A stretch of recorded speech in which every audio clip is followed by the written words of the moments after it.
ભરૂચ શહેરી વિસ્તારમાં ગઈકાલથી તમામ અધિકારી બહુડા હોય, આરએનબી ડિપાર્ટમેન્ટ હોય અને પ્રાંત અધિકારી આ તમામ લોકો એક સરસ મુહિમની શરૂઆત કરી છે દબાણ હટાવવા માટે. પરંતુ અધિકારીઓને ધ્યાન દોરાવવા માંગુ છું કે આજે આ કલેક્ટર કચેરીની બહારના જે રોડ રસ્તા છે એ લોકો નથી દેખાતા. આ ફક્ત અને ફક્ત જે નાના લારી ગલ્લાવાળા સામી દિવાળીએ કેવી રીતે બેરોજગાર બને એના એ લોકોને હંમેશા કાવતરા કરતા આવડે છે. ત્યારે દબાણ હટાવો એની અમારી કોઈ મનાઈ નથી, અમે તમારી સાથે છે. પરંતુ વાલા દવલાની નીતિ ના અપનાવશો.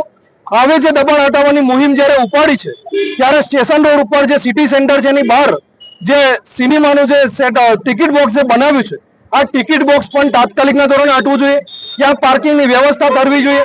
અને આમાં હંમેશા પોલીસનો સંઘર્ષ પબ્લિક સાથે થતો રહે છે. પબ્લિક હંમેશા પોલીસ સાથે અથડાતી રહે છે અને અધિકારીઓ આ એસી ચેમ્બરોમાંથી બહાર ના નીકળી અને એસી ની અંદર માવા મલાઈ ખાતા હોય એવું સ્પષ્ટપણે દેખાય છે. ત્યારે અમારી આ મીડિયાના માધ્યમથી આજે અપીલ છે કે ભરૂચ શહેરી વિસ્તારમાં દબાણ હટાવતા પહેલા સૌથી પહેલા તો આ રોડ રસ્તાને તૈયાર કરો. આપણા સમગ્ર ભરૂચ જિલ્લાના રોડ રસ્તાની અત્યંત ખરાબ હાલત છે. આ હાલત સુધરવી જોઈએ એવી માંગ સાથે અમે આજ રોજ કલેક્ટર કચેરી પાસે આ ધરણા કરેલા છે ને આગામી દિવસોની અંદર જરૂર પડશે તો આંદોલન પણ કરીશું આ આવતા અઠવાડિયાની અંદર.